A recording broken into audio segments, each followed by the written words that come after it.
আল্লাহুম্মা হাওয়ালাইনা ওয়ালা আলাইনা আল্লাহুম্মা হাওয়ালাইনা ওয়ালা আলাইনা আল্লাহুম্মা সাইয়্যিবান নাফিআ আল্লাহুম্মা সাইয়্যিবান নাফিআ।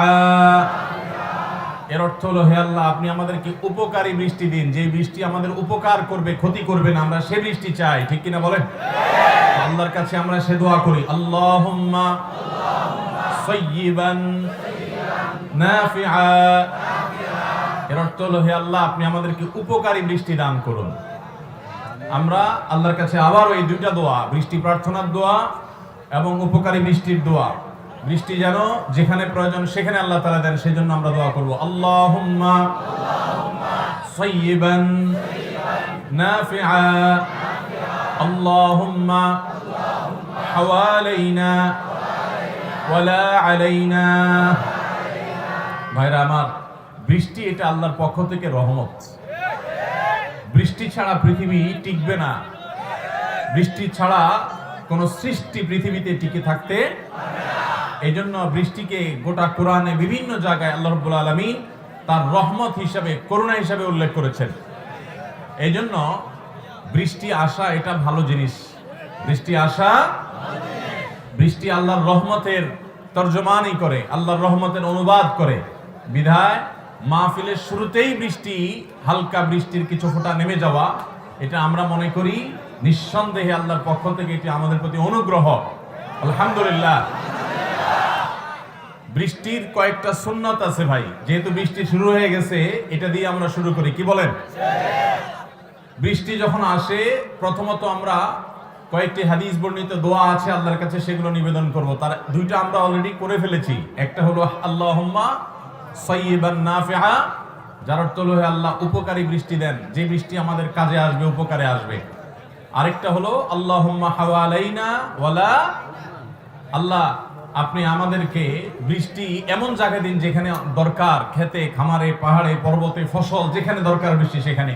ওয়ালা আলাইনা, যেখানে বৃষ্টি হলে আমাদের কষ্ট হবে, ক্ষতি হবে, আমাদের বিপদের কারণ হবে, সেখানে বৃষ্টি দিবেন না। এই জন্য আমরা আল্লাহর প্রতি ইয়াকিন রেখে, শতভাগ বিশ্বাস রেখে, আমরা সবাই আমাদের রব এবং পালনকর্তা হিসেবে আল্লাহকে বিশ্বাস করি কি করি না? তাহলে আল্লাহর কাছে আমাদের মনের প্রাণ খুলে আমরা দোয়া করছি, আল্লাহুম্মা হাওয়ালাইনা ওয়ালা আলাইনা আল্লাহুম্মা সাইয়্যিবান নাফিআ। ভাইরা আমার, বৃষ্টি যদি অনেক বেশি হয়, মসজিদ আছে উন্মুক্ত, পুরো মসজিদ ইনশাআল্লাহ থাকবে, আমি এখানেই থাকবো, আপনারা সবাই মসজিদে চলে যাবেন। কি বলেন? বৃষ্টি কমে গেছে না? তাহলে আল্লাহ তাআলা দোয়া কবুল করছেন নাকি? বলেন আলহামদুলিল্লাহ। আলহামদুলিল্লাহ। এটা আমাদের কারোর কারামতি না, এটা হলো কারামতি নবীজির শেখানো দোয়ার। নবী করিম সাল্লাল্লাহু আলাইহি সাল্লামের দোয়া ইয়াকিন এবং বিশ্বাসের সাথে আমল করলে গুলি ফেরত হতে পারে। নবীর শেখানো দোয়া, কোরআনে শেখানো দোয়া ফেরত যেতে পারে। আমরা আল্লাহর প্রতি ঈমান আনি, আল্লাহ আমাদেরকে ঈমান আনার তৌফিক দান করুন। আল্লাহ আমাদের দোয়া কবুল করলেও আমরা আল্লাহর প্রতি ঈমান আনি, দোয়া যদি আল্লাহ কবুল নাও করেন, বিলম্ব দেন, তারপরেও আমরা আল্লাহর প্রতি ঈমান। আমরা সেই স্বার্থপর মানুষের মতো হব না যে আল্লাহ তাআলা আমাদের দোয়া কবুল করলে আমরা আল্লাহর কাছে শুকরিয়া আদায় করব, আর আল্লাহ দোয়া কবুল না করলে অথবা দোয়া কবুল করতে একটু দেরি হলে আল্লাহ অনেক সময় পরীক্ষা নেন, ভোগান্তি দেন, কষ্ট দেন, সেই পরীক্ষা দেখে আমরা বিচলিত হব না, সবর করব। ঠিক আছে তো ইনশাআল্লাহ? বৃষ্টির সময়ের আরেকটা গুরুত্বপূর্ণ সুন্নাহ হলো, বৃষ্টি যখন হয় তখন দোয়া কবুল হয়। কি হয়? দোয়া কবুল হয়। বৃষ্টি যখন পড়ে ওই সময় মনের ভেতর থেকে আল্লাহর কাছে চাওয়া পেশ করতে পারেন। গুরুত্বপূর্ণ একটা দোয়া কবুলের সময় হলো বৃষ্টির সময়। নবী করিম সাল্লাল্লাহু আলাইহি ওয়াসাল্লামের পরিষ্কার হাদিস আছে। অতএব বৃষ্টির কিছু কিছু ফোঁটা এখনো পড়ছে, আমরা মনে মনে যার যার চাওয়া আছে আল্লাহর কাছে সেগুলো পেশ করতে থাকি। আমাদের মৃত মা বাবার জন্য, আমাদের আত্মীয় স্বজনের জন্য, আমাদের মুরব্বীদের জন্য, আমাদের বন্ধু বান্ধবদের জন্য, আমাদের পরিচিত অপরিচিত অনেক মানুষ দুনিয়া থেকে চলে গেছেন। অনেকে দুনিয়াতে বেঁচে আছেন অসুস্থ, অনেকে আছেন নানা কষ্টে, অনেকে আছেন নানা পেরেশানিতে।